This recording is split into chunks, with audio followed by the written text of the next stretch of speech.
Bonjour, je m'appelle Ali Boutaba, je suis ingénieur en informatique industrielle chez Sopra et je travaille actuellement sur un projet de développement informatique en télécommunications militaires sécurisées pour un État étranger.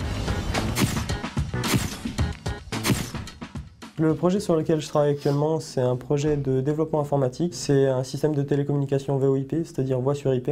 L'enjeu du projet, c'est d'une part d'assurer la sécurisation des communications et d'autre part en fait, de garantir une flexibilité à l'outil, c'est-à-dire le fait de pouvoir ajouter simplement et facilement des lignes ou d'en retirer si elles n'ont plus d'utilité. Je suis intervenu assez tôt dans le projet au moment des phases de conception logicielle, à partir de spécifications fournies par le client. Parmi mes autres missions, il y a aussi le test de l'application. Cette phase de test nous permet en fait de vérifier la robustesse de l'application qu'on a conçue. Un ingénieur en informatique industrielle peut être amené à travailler sur des projets en embarqué, par exemple dans l'automobile. Il peut également travailler sur des projets en nouvelles technologies, dans des technologies plus orientées web. Et également, on peut travailler sur des projets type téléphonie, comme c'est le cas d'Ali aujourd'hui. J'ai un parcours assez classique en fait, puisque je suis passé par l'université, où j'ai fait une licence informatique avant de faire un master sciences et technologies du logiciel.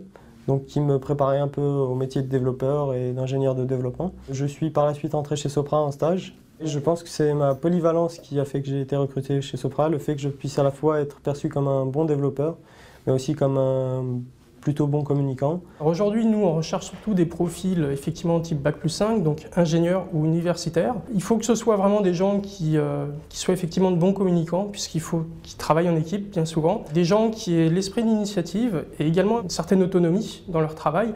Il faut que ce soit des gens très rigoureux. Il faut d'abord être très curieux. Il faut partir de l'idée qu'on ne sait jamais vraiment tout et qu'on doit toujours apprendre. Tout au long de sa carrière, on reste un étudiant à vie. C'est aussi important de maîtriser plusieurs langues, en l'occurrence à minima l'anglais. Il peut avoir plusieurs axes d'évolution possibles. Le premier, c'est l'axe technique, au niveau de l'expertise. Il peut devenir architecte, expert, voire consultant pour conseiller nos clients. Il peut également se lancer dans la voie plus management, où on va s'orienter d'abord sur de la gestion de petites équipes, sur de la gestion de projet et pourquoi pas sur la direction de projet. Ce que j'imagine pour mon futur, après ce projet, c'est de poursuivre en fait quelques missions de développement afin d'acquérir une expertise technique plus affirmée et ensuite de me diriger vers la gestion de projet.